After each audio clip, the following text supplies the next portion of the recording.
in Philadelphia, not unlike every other major city in the country, we have homelessness on the streets of our city. So there's a business imperative to say that we need to keep the city safe, we need to keep it clean, we need to keep it vibrant. Philadelphia is on fire, ladies and gentlemen. Everyone knows that. We understand that. We've done great things.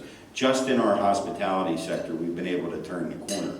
But 5 years ago, before we really reached an apex in center city street homelessness, we never got any concerns from customers who were considering Philadelphia as a great destination to bring their conferences. We weren't getting comments about homelessness. But simply because we now see homeless individuals on the street in center city, it has become an issue of discussion. And it really then becomes a business imperative, right? So we understand that there's a business imperative to invest in our city, to make it clean, safe, and humane in every way.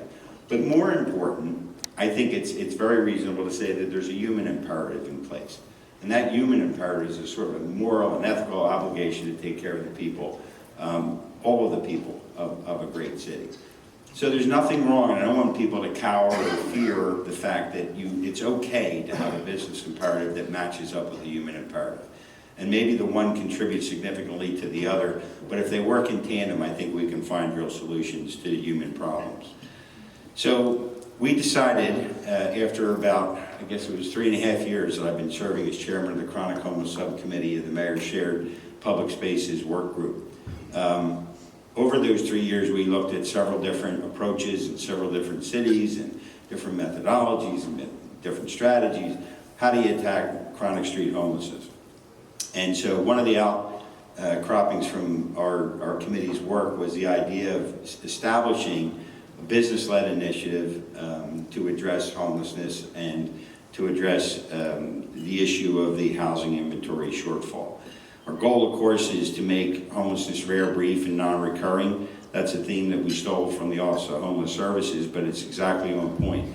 And I think that a business-led initiative outside of city government, we're not looking to fund or fuel existing government programs, nor are we looking to supplant any of the work being done by the great provider networks in and around the city that you're all very well familiar with.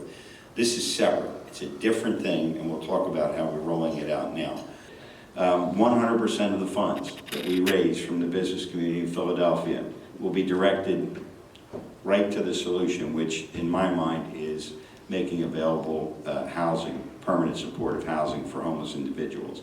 The reason why this makes so much sense for us is because we were not trying to compete and establish another nonprofit to do work that's in parallel or on top of the work that's already being done by professionals in this space.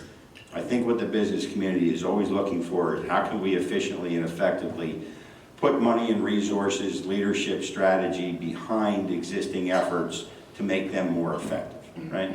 So that's really the whole premise for PHLCares. It's not to replace what's already being done, it's to put it on steroids, right? And to do some other things that we're going to talk about on strategy next.